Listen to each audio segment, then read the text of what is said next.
রাজনৈতিক সংঘর্ষে মারাত্মকভাবে আহত বিজেপি কর্মী মুখ্যমন্ত্রীর কাছে সাহায্যের আবেদন করেছেন। ঘটনা বিশ্রামগঞ্জ থানার অন্তর্গত মাসতলী এডিসি ভিলেজ কমিটি নলজলা এলাকায় রবিবার সকালে নিজের বাড়ির বিছানায় শয্যাশায়ী রাজনৈতিক সংঘর্ষে আহত বিজেপি দলের দুর্দিনের কর্মী মফিজ মিয়া। বিছানায় শয্যাশায়ী মফিজ মিয়া এবং তার স্ত্রী মিঠু বেগম সংবাদ মাধ্যমে জানায়, বিগত প্রায় 3 বছর পূর্বে ধনপুর বিধানসভার উপনির্বাচনে জনজাতি মোর্চার সিপাহীজলা জেলা নেতৃত্ব কানুরাজ দেববর্মা বেশ কয়েকজন বিজেপি দলের কর্মীকে নিয়ে যায় ধানপুরে। সেখানে রাজনৈতিক সংঘর্ষে মারাত্মকভাবে আহত হয় মফিজ মিয়া। তার 2.5 লক্ষ টাকা দামের বাইক আগুন দিয়ে পুড়িয়ে দেওয়া হয়, পাশাপাশি তার মোবাইল ছিনতাই করে নেওয়া হয়। তার একটি হাত এবং পা ভেঙে যায় রাজনৈতিক সংঘর্ষে। তাকে নিয়ে যাওয়া হয় আগরতলা জেবিপি হাসপাতালে। প্রায় 10 দিন হাসপাতালে চিকিৎসার পর বাড়িতে ফিরে আসে মফিজ মিয়া। প্রায় 3 বছর যাবৎ সে বিছানায় শয্যাশায়ী, কোনো কাজকর্ম করতে পারেন না, ভালোভাবে হাঁটা চলা করতে পারে না সে। তার স্ত্রী মিঠু বেগম কাজকর্ম করে স্বামীর চিকিৎসা করার পাশাপাশি সংসারে ব্যয়ভার বহন করেন। যেই সময় ঘটনাটি ঘটেছিল তখন চরিলাম মণ্ডল সভাপতি ছিলেন রাজকুমার দেবনাথ। বহুবার মফিজ মিয়া এবং তার পরিবার রাজকুমার দেবনাথের কাছে গিয়ে সাহায্য সহযোগিতার জন্য, কিন্তু কোনো ধরনের সাহায্য সহযোগিতা দেওয়া হয়নি মফিজ মিয়াকে।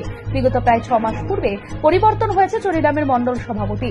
নতুন মণ্ডল সভাপতি তাপস দাস এবং মফিজ মিয়াকে বাড়িতে গিয়ে দেখে এসেছেন এবং প্রতিশ্রুতি দিয়েছেন তাকে কিছু একটা দেবেন। পরিতাপের বিষয় হল রাজকুমার থেকে শুরু করে তাপস কেউ কোন রকম সাহায্য এবং সহযোগিতা করেনি বলে অভিযোগ করেছেন মফিজ মিয়া, যার ফলে রবিবার দিন বিকেলে সংবাদ মাধ্যমের মুখোমুখি হয়ে দুর্দিনের বিজেপি কর্মী মফিজ মিয়া এবং তার স্ত্রী রাজ্যের মুখ্যমন্ত্রীর কাছে সাহায্য প্রার্থনা করেছেন।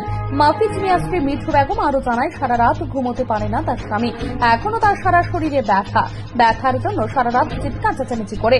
ভালোভাবে আমরা চিকিৎসাও করতে পারছি না টাকার জন্য। মিঠু বেগম চোখের জল ছেড়ে দিয়ে রাজ্যের মুখ্যমন্ত্রীর কাছে সাহায্যের আবেদন করেছে। 3-4 বছর আগে ঘটনা, আমার স্বামীর ধনপুর উপনির্বাচনে যাইয়া এই মায়ের দৈর করছে। রাত্রে হলে ব্যথা, ঘুমাইতে পারে না, কিছু না। এই কানুরাজ দেববর্মা নিয়ে সেটা কইছে, তার লোক আমরা তো জানি না কিটা হয়েছে না হয়েছে, কইছে নিয়ে সেটা এটা করবো করে যখন মায়ের দৈর করে সেটা সারা রাত্র ব্যথা, ঘুমাইতে পারে না, চিল্লি আমরা একটা টিয়াতে পর্যন্ত সাহায্য করছে না কোনো না। তারপর আর তো পারে না, এখান থেকে এত পর্যন্ত আইতে পারে না।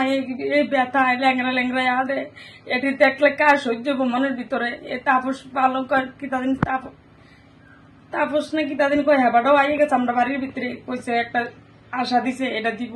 ও পর্যন্ত তার কোনো খবর নাই, কিছু দিব না দিব। রাজকুমারও কত আমরা গেলি মানে কতবার কাগজপত্র আমরা থেকে নিচে হিসাব ছাড়া। আমার ছেলে একটা বাইক আনছে, বাইকটা পড়ছে 1 লাখ, 1.5 লাখ টাকা দামের বাইক, আর 2.5 লাখ টাকা দামের বাইক পড়ছে। বাইকটাও পাইতাছি না আমরা, এই দুনিয়ার টেহা গেছে আমরা। এইটাই অবস্থা, মোবাইল গেছে, বাইক গেছে, আর এই অবস্থা। তারা কুদুর কিচ্ছু আমরা এখন পর্যন্ত একটা সাহায্য দিছে না। আমরা দিত তো আমরা কইতাম পারতাম বলে, আমরা পার্টির কর্মী, আমরা বিজেপির কর্মী, আমরা বিজেপি করছি তো। ওন পর্যন্ত তারা কিচ্ছু একটা আমরা করছে না। ওন পর্যন্ত আমরা বাড়ি ঘর পর্যন্ত কুবাইছে মফিজ মিয়া ননজলা মিঠু বেগম। আমি এখন আমার স্বামী যাতে আমার স্বামী যাতে সারা জীবন খাইতে পারে এমন একটা চাইতাছি মুখ্যমন্ত্রীর কাছে। কিচ্ছু করতে না জানি, সারা রাত্র ব্যথা, ঘুমাইতে পারে না, চিল্লি যে থাইতে কইতে পারবো। সবাই তো দেখতেছে, এটা কি মিশা কথা নি, সবাই দেখতেছে আপনার কেমনি কিতা করে। আপনার কষ্টটা আমার সহ্য হইতেছে না অন পর্যন্ত। দুধের ফুলা ফেনলেও আমার সংসারের ভিতরে আমি কষ্টে আছি, একটা কাজকর্ম কিচ্ছু নাই। বিজেপি তারা দেয়নি আইয়া অন পর্যন্ত, সবাই তো আছে। মুখ্যমন্ত্রী কত টিয়া তো আছে, দেয়নি কেউ আইয়া। আপনি কি খুঁজছেন বিশুদ্ধ পানীয় জল?